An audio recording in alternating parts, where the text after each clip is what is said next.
Bienvenidos a la UNAM Responde, donde leer es vivir, que es el lema que nos convoca a lo largo de estos 10 días de la Feria Internacional del Libro del Palacio de Minería, que dio inicio el pasado viernes 20 de febrero y que concluye el próximo domingo 1 de marzo, y en donde se dan cita alrededor de 500 sellos editoriales que permiten a los lectores, pero a los escritores, a los organizadores y a todos los involucrados en la cadena del libro y la lectura, escuchar o conocer nuevas voces, historias y experiencias. Y eso es lo que haremos durante los próximos minutos. Comenzamos.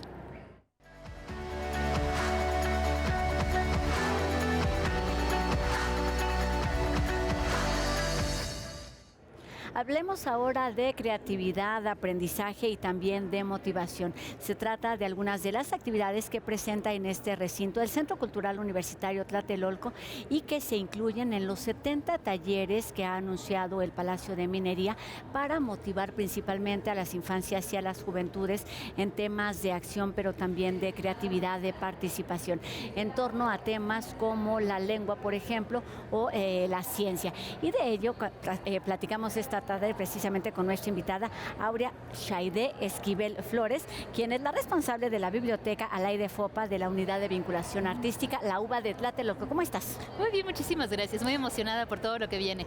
Por todo lo que viene y por lo que ya han hecho a lo largo de ya varios meses, años en este espacio universitario. Comencemos por ahí. ¿Qué es esta biblioteca y qué es lo que define las acciones que llevan a cabo de forma cotidiana? Bueno, pues mira, te cuento, la Biblioteca Alaide Fopa ya cumplió 7 años de existir. Forma parte de la Unidad de Vinculación Artística, que es una escuela de artes. Es un poco diferente de las otras escuelas que tiene la UNAM, porque esta se enfoca en una educación no formal. No somos facultad, no somos conservatorios, somos una escuela de arte, pero para todo mundo. O sea, tenemos desde bebecitos hasta personas mayores y están compartiendo todo el tiempo en estos talleres. En el caso de la biblioteca, ofrecemos un espacio especializado para infancias y juventudes, y también un poco la idea es de rejuvenecimiento para personas adultas, independientemente de las edades, para que sientan que una biblioteca no es un espacio para estar callados, para estar en solemne silencio y solamente para trabajar, sino es un espacio público que tiene que ser apropiado, que es un espacio de acceso a la información, a recursos, y además un espacio que puede ser un refugio para defenderse de la crueldad del mundo. ¿Qué es lo que nos lleva a pensar en Alaide Fopa, esta mujer que vivió en nuestro país, que tiene una importante presencia dentro de nuestra universidad y que tiene que ver, por supuesto, con las resistencias y las luchas? Cuéntanos de ella. Ella es obviamente un personaje que marca no solamente el nombre de nuestra biblioteca, sino también la dinámica a partir de la cual estamos trabajando. Porque justamente cuando llegan las personas, presentamos a Alaide no como un personaje histórico, sino como una persona cercana, como una mujer que pudo haber sido su familia, una amiga, etcétera, para que también podamos sentir la potencia de su trabajo y el dolor de su ausencia. ¿Por qué es que desapareció? ¿Cómo la desaparecieron? Porque obviamente no fue una cosa como que sucedió simplemente, ¿no? Los motivos eran políticos. Como defensora de los derechos humanos, como promotora y pionera del feminismo en América Latina, eso queda perfectamente claro. Entonces, precisamente en este espíritu de los derechos humanos, nuestro espacio pretende ser un refugio. Además, es un espacio que se enuncia abiertamente como feminista transincluyente. Los discursos de odio de ninguna manera tienen cabida, y por eso es que también esperamos que las infancias y juventudes que se están descubriendo, que se están enunciando de diferentes maneras, sientan que no tienen nada que demostrar. Justo para allá iba. ¿Cómo se traduce esto? Es decir, ¿cómo se enseña, entendiendo que es una escuela no formal, pero que sí llegan a un montón de públicos? ¿Cuáles son las ventajas de esta no formalidad, pero quizás también las desventajas? Una de las ventajas, por ejemplo, tiene que ver con, obviamente, la libertad de cátedra está presente en toda la UNAM, eso es cierto. El tema aquí es que nuestro sistema no es escolarizado en el estricto sentido de la palabra. El hecho de que sea no formal significa que habrá unas posibilidades infinitas de generación de educación comunitaria. porque, o sea, no significa que no haya rigor, o sea, por supuesto, todos nuestros talleristas tienen una constante formación y profesionalización en sus diferentes campos y además también en cultura de paz y primeros auxilios psicológicos, porque lo que nos interesa es el trabajo con las comunidades, porque no solamente se trata de generar comunidades, sino mantenerlas, que la gente quiera seguir viniendo, que se sienta a salvo, que se sienta en casa en nuestras instalaciones, porque finalmente es un espacio universitario en medio de muchos otros barrios. Está Tlatelolco, por supuesto, pero está La Guerrero, está Tepito, está La Morelos, o sea, se considera Barrio Bravo. Y sin embargo, ese espacio, Tlatelolco, universitario, le pertenece a toda la gente. Y la gente tiene derecho a hacer suyo ese espacio. El reto es hacer llegar este mensaje y lograr que tomen estos espacios para contar sus historias, contar sus experiencias. En toda esta motivación, en toda esta estructura, ¿qué lugar ocupan los talleres? Es decir, ¿por qué son importantes? No es solamente la activación, digamos, y la importancia de quienes están organizando, sino quienes participan y qué se llevan de estas actividades. Justamente estos talleres, esta idea de que no somos una escuela en el estricto sentido de la palabra, significa que podemos generar una comunidad, porque resulta que las personas pueden formarse desde pequeñitas en estos talleres y entonces pueden brincar en diferentes talleres. Y entonces puede ser que comenzaran en música, se pasaron a baile, luego se pasaron a literatura y entonces luego también campechanean los diferentes talleres y entonces resulta que se empiezan a generar no solamente redes, sino también generan antigüedad. De hecho, colegas estudiantes de la FES Iztacala están trabajando con nosotros y ellos generaron un uvómetro. Es la uva y entonces tenemos un uvómetro y entonces ahí lo que hacemos es medir la antigüedad de las personas y entonces son las uvitas frescas. Luego pueden convertirse en juguito de uva y luego puede ser mermelada. Y luego puede ser vino. Y luego finalmente una uvita pasa, dependiendo de la cantidad de ciclos que han estado con nosotros. Y entonces, bueno, justamente es el sabor de la uva lo ponemos todos. Y el ciclo de, exactamente. Y los de vida en la uva. Exactamente. Y es el arte, no solamente, hay muchas maneras de vivir el arte. No solamente es como escape, sino también como ese espacio de expresión que hace tanta falta. Tenemos personas jubiladas que, como ya se jubilaron, dicen, por fin puedo dedicarme a escribir lo que tanto había querido escribir. O finalmente puedo aprender a bailar, o finalmente puedo aprender a tocar la guitarra, ese tipo de cosas. Y en la biblioteca lo que hacemos es acompañar también todos esos procesos. Mientras esperan, mientras acompañan, la biblioteca está siempre. ¿Y cómo es trasladar este espíritu, esta motivación a un espacio como la Filminería? ¿Qué es lo que están haciendo en esta Lo que estamos haciendo es una cosa bien maravillosa porque tratamos de traer la esencia de la biblioteca y de la uva aquí, a minería. Lo hemos hecho en varias ocasiones y tratamos de adaptarnos justamente a cada una de las ediciones y en esta ocasión, por ejemplo, una de las cosas que ofrece la biblioteca tiene que ver con discusiones lúdicas alrededor de la lengua, por ejemplo. Palabra, claro. Y también alrededor de la figura de las mujeres. A la IDEFOPA, entonces también tenemos que hablar de otras mujeres. Comencemos del primero, que es el que han organizado, que es Taquitos de Lengua, y bueno, vienes con el atuendo perfecto. Claro que sí. Taquitos de Lengua es una propuesta. Yo soy de letras hispánicas y también de letras modernas. Y una de nuestras formaciones implica, obviamente, lingüística. Y entonces, desde nuestra formación, la idea es, no existe esto de hablar bien, hablar mal, nos comunicamos de diferentes maneras, con diferentes códigos. Y un poco la idea es, vamos a tratar de desacralizar la idea de la lengua y vamos a saborearla. Los taquitos de lengua es cómo vamos a saborear las palabras que nosotros decimos, de dónde vienen, cómo se combinan, en qué medida podemos nosotros sentir orgullo por la manera en que hablamos. ¿Realmente está mal decir vistes y aiga? Hay razones muy particulares e inherentes al sistema de por qué lo decimos. Y ahora sí que les adelanto, no está mal. No está mal. Ya veremos por qué. Bueno, con esta invitación nos tenemos que acercar, por supuesto, al Centro Cultural Universitario Tlatelolco, pero tienen otra actividad importante en lo que resta de la FIL, que se llama además Tendedero de Científicas Latinoamericanas, para que no le tengamos miedo ni a la ciencia ni a las científicas. Totalmente. Todavía seguimos en el espíritu del 11F, del Día de las Niñas y las Mujeres en las Ciencias, y normalmente también tenemos la idea de científicas. Casi siempre dirán Marie Curie. Sí, pero ella lleva muchos años ya no en este mundo. Luego dirán quizás, Julieta Fierro, aquí también queremos y respetamos muchísimo, perdimos hace poco, pero hay muchas otras científicas, de muchísimas otras disciplinas, de muchos otros ramos que hay que conocer, que son jóvenes, que se visten como, o sea, se visten como yo y que son grandes doctoras, que son grandes maestras y demás, y que se enfocan en diferentes aspectos de las ciencias. Y efectivamente todas fueron niñas en algún momento con sueños. También y sabemos que todos nacemos con el instinto científico, ¿no? De querer explorar, preguntar, experimentar y etcétera, pero no todo el mundo se nos permite. Y hay una brecha de género ahí. Por eso queremos acercar a las mujeres, a las jóvenes, a las niñas y a las jovencitas que vengan para que justamente digan, por supuesto que se puede, pero tenemos que hacer redes. ¿Qué es lo que estarían esperando de estos talleres? Además, insisto, de la participación, de que en el momento, digamos, estén activas en cada uno de los talleres, ya sea comiendo taquitos o tendiendo, pues, ahí estas inquietudes científicas. ¿Cuál es, digamos, el efecto a largo plazo de estas actividades que tienen que ver con los talleres? Sobre todo lo que nos interesa es plantear preguntas que no se puedan responder con un solo encuentro. Justamente, la idea es que se queden picades con las preguntas que nosotros hacemos y así de, bueno, a ver, ¿qué pasó aquí?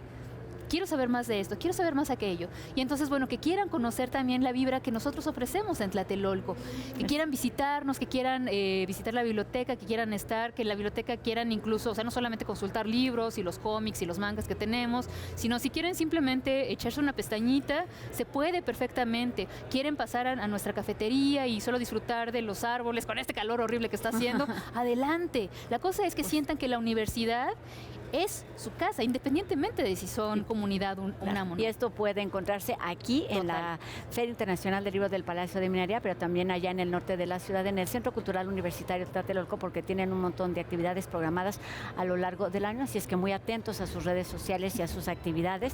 Muchísimas gracias por estos minutos, Aurea Shaide Esquivel Flores, responsable de la Biblioteca Alaide Fopa, de la Unidad de Vinculación Artística de Tlatelolco. Muchas gracias por estos minutos y mucho éxito con las actividades. Claro en torno a la palabra y a la ciencia. Gracias, Aurea. Y bueno, este palacio, por supuesto, está ahora habitado por libros, por stands, por lectores, pero más allá de esto, se trata de un recinto que debemos valorar y descubrir, y de eso se trata la siguiente entrega de Anatomía de Clic Cultural.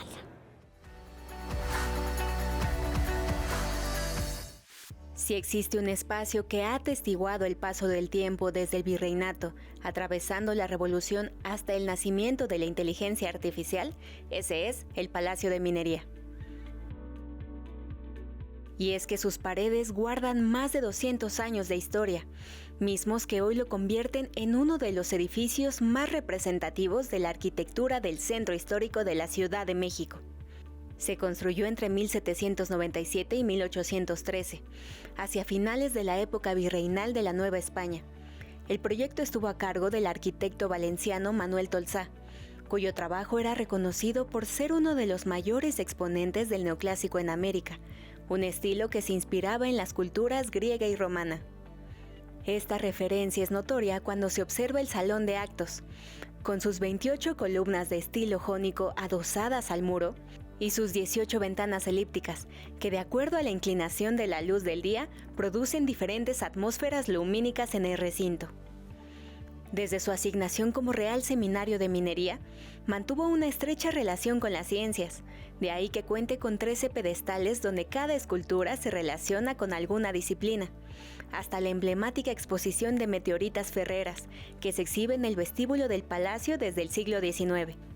La pintura neoclásica novohispana también forma parte importante de la decoración del Palacio de Minería. Por ejemplo, la excapilla alberga obras del valenciano Rafael Jimeno y Planes, quien realizó el lienzo de la Virgen de Guadalupe que se encuentra en el altar, al igual que las pinturas del plafón, con temática mariana, el Milagro del Pocito y la Asunción de María. Y una de las características que lo han llevado a ser sede de la Feria Internacional del Libro desde 1980 es su impresionante acervo bibliográfico, con más de 184,000 volúmenes, algunos de ellos del siglo XVIII. Patrimonio de la UNAM desde 1910, el Palacio de Minería destaca por poner al alcance de múltiples generaciones a lo largo de 2 siglos un espacio de encuentro entre arquitectura, arte y letras.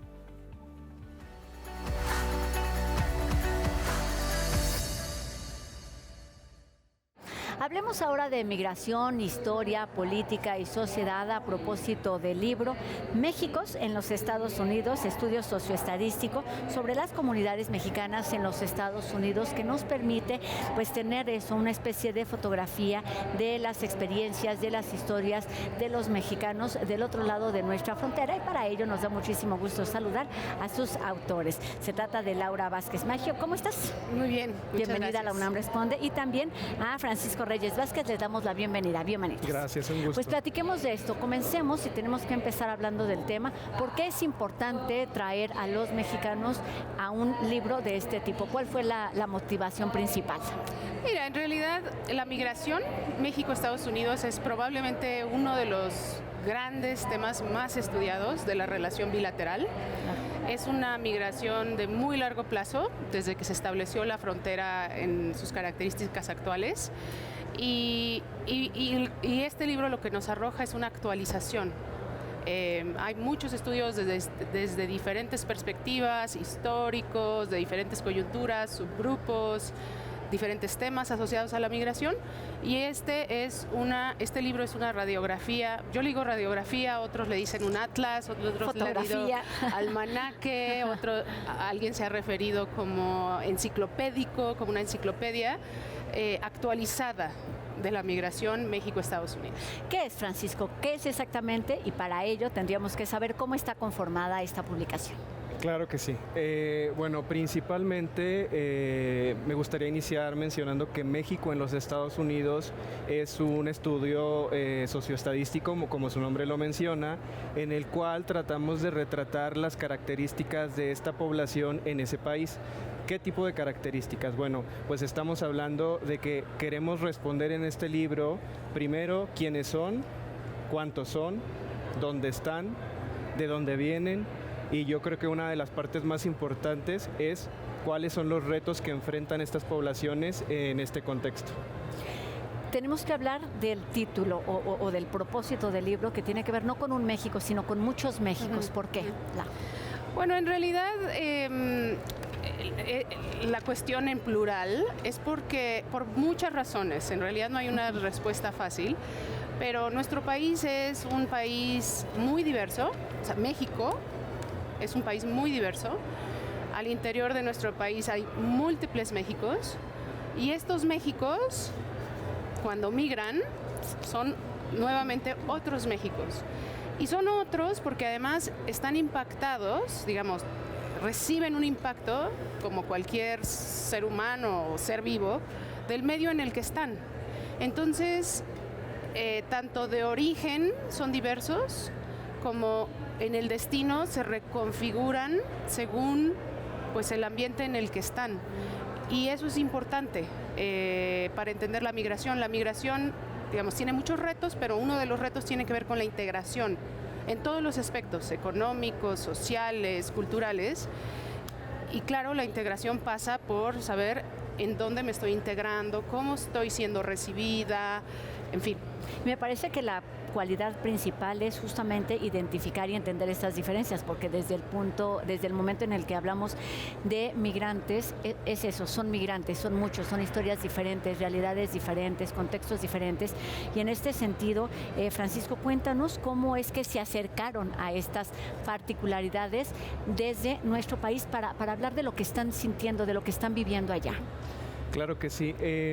Bueno, el libro rescata y pone a discutir diferentes fuentes de información. Entre ellas se encuentra, por ejemplo, la American Community Survey, que es la encuesta más grande de los Estados Unidos, con alrededor de 30 millones de direcciones postales de manera anual. Por otro lado, tenemos las matrículas consulares de alta seguridad, que finalmente es un documento que expide México a sus connacionales en el exterior para validar su identidad. y posteriormente digamos que la tercera fuente y una de las más importantes es la información cualitativa recuperada de encuestas semiestructuradas que pues de hecho fueron levantadas por la autora Laura para recopilar información más de campo, información más útil, más micro, que nos ayudara a comprender qué es lo que estaba pasando con nuestros mexicanos en el exterior. Me parece antes de hablar de estas cualidades, hablemos de los cuantos. ¿Cómo está conformado ese objeto de estudio al que se acercaron en primera instancia allá en Estados Unidos? O sea, ¿de cuántos mexicanos estamos ¿cómo hablando? está identificado, digamos, Okay. justo un poco esos grandes datos que les lleva a hablar después de estos en particular? Digamos que en términos académicos, jurídicos, académicos, sociológicos, eso es toda una discusión, pero lo que hicimos fue dar una definición de qué significa ser mexicano y entonces clasificamos dos grandes clasificaciones que son los nacidos en México y los que no son nacidos en México pero de ascendencia mexicana. Okay. Entonces, de los nacidos en México son poco más de 10 millones aproximadamente y cerca de otros 30 millones, menos de 30 millones, de aquellos de ascendencia mexicana, pero que no son nacidos en México, lo que se conoce comúnmente como de segunda generación o más. Y hablemos ahora entonces de las cualidades. ¿Qué es lo que se acercaron a identificar a lo largo de esta investigación? ¿Qué fue tu caso, Laura? Sí, bueno, o sea, me gustaría como hacer el énfasis en la estructura porque es una estructura muy linda en que decidimos, porque fue un proceso de toma de decisiones, de cómo organizar la información en el libro. Y entonces decidimos que la foto iba a ser por estados y a su vez por regiones y que las regiones tenían características en común. Si bien no son lo mismo, son características en común. Y entonces así está estructurado el libro, por regiones, pero sobre todo los capítulos son por estado. Y entonces, pues lo que se narra, o sea, por un lado las estadísticas, aunque parecieran áridas, narran una fotografía de quiénes son, porque hablamos de edades, composición por género, educación, tipos de empleos, en fin, ¿no? Y además tuvimos la oportunidad de dialogar con las y los cónsules, en la mayoría de las veces titulares, en las circunscripciones consulares de México en los Estados Unidos, y que nos platicaran su experiencia de cómo son las comunidades, cómo son las personas que están en sus circunscripciones, en fin. Y pues digamos que las estadísticas nos dicen que esto es diverso, pero además esas narraciones nos hacen darnos cuenta de la enorme diversidad a la que estamos frente, y eso está narrado al final de cada capítulo. Entonces es muy lindo porque cuando uno abre el capítulo Alaska, pues la gente mexicana que trabaja en Alaska, que vive en Alaska, que una característica peculiar es que pocos viven de manera permanente en Alaska, sino son trabajadores que van y vienen, ¿no? Que circulan de paso. Mientras que en otros estados es diferente. Seguramente descubrieron un montón de cosas, pero para ir terminando esta entrevista, ¿cuáles fueron quizás algunos de los grandes descubrimientos después de este recorrido y de esta identificación que me parece en verdad valiosa en el sentido de dar voz a lo que estoy viviendo y sintiendo en cada uno de los territorios donde me encuentro? Claro, bueno, sabemos que hoy día hay un corpus importante y numeroso de información sobre mexicanos en el exterior. Sin embargo, considero que de alguna manera el libro de México en los Estados Unidos se inserta en bastantes discusiones. Por ejemplo, el confirmar algunos de los hallazgos que ya bien se saben, como los orígenes y los destinos de los migrantes, pero también digamos que propone nuevas evidencias que apuntan a identificar que podrían los mexicanos estar partiendo de otros destinos diferentes, ¿no? También se inserta en discusiones sobre la movilidad intergeneracional, por ejemplo, mencionando que los mexicanos de primera generación se insertan en peores ocupaciones que aquellos de segunda o generaciones subsecuentes. Entonces, otro hallazgo importante es, por ejemplo, la composición de los mexicanos por sexo y edad en este país. ¿Por qué? Porque esto nos ayuda a saber que los mexicanos son particularmente jóvenes. ¿A qué me refiero? A que pues están en edades productivas y reproductivas. Y esto nos lleva a pensar no solamente en el futuro, sino en el presente. ¿Es un momento particularmente complicado para los migrantes o ha sucedido de forma cíclica, Laura? Yo diría que esto es un ciclo, o sea, cuando uno revisa la historia de la migración México-Estados Unidos, y no solo de la migración México-Estados Unidos, sino en general la migración, hay momentos en que por diferentes razones los países se abren o se cierran a sus migración, a las migraciones, y sin duda estamos pasando por un periodo oscuro, en el sentido de pues que nuestros migrantes están siendo no tan bien recibidos como quisiéramos, como esas mismas personas quisieran. Como debiera ser. Como debiera ser y sobre todo con el reconocimiento de la enorme aportación que hacen a la sociedad, a la economía, a la cultura del país destino que tienen. Claro, y se refleja de forma importante no solamente en las narrativas, sino en las dinámicas diarias de quienes viven del otro lado de nuestra frontera con miedo, con temor, y eso por supuesto ya cambia la forma de estar, de vivir de ellos y de cada una de sus familias. Pues tendremos que acercarnos a esta fotografía para entenderlos, pero también para entendernos como individuos, como sociedad y como mexicanos, por supuesto. Pues muchísimas gracias por esta plática en torno al Méxicos en los Estados Unidos, Laura Vázquez y Francisco Reyes Vázquez. Gracias y pues que sigan los descubrimientos y las acciones a favor de esta población. Muchísimas gracias. Gracias. Y bueno, con esto terminamos nuestro recorrido este martes desde la Feria Internacional del Libro del Palacio de Minería, pero les platicamos algo de lo que sucede aquí mañana. Y se trata del conversatorio Género y Literatura, un espacio de diálogo y reflexión en torno a las miradas contemporáneas sobre la escritura, en la que participan Paulina Rojas y Gerardo Bustamante, con la moderación de la poeta Odette Alonso. Se trata de una de las actividades del ciclo Boulevard Arcoíris, donde se abordan temas de diversidad, identidad, poder y justicia social, y de cómo el género atraviesa los discursos, las narrativas y la experiencia creadora. Se lleva a cabo el día de mañana, miércoles 25 de febrero a las 15 horas en el Salón Libro Club. Estamos prácticamente a mitad del camino de esta Feria Internacional del Libro del Palacio de Minería y por supuesto hay dos opciones para disfrutarla. Una es viniendo a este recinto de Tacuba en el centro histórico, descargar la app de Filminería, donde pueden encontrar ubicaciones, editoriales, libros, autores y por supuesto actividades. Y la otra es disfrutarla a través de la pantalla de TV UNAM, que a lo largo de toda la semana ha preparado una cobertura especial desde la edición 47 de la Filminería. Gracias por supuesto a todo el equipo que hace posible esta transmisión día con día y nos encontramos aquí mañana a 2:30 de la tarde en TV UNAM. Adiós.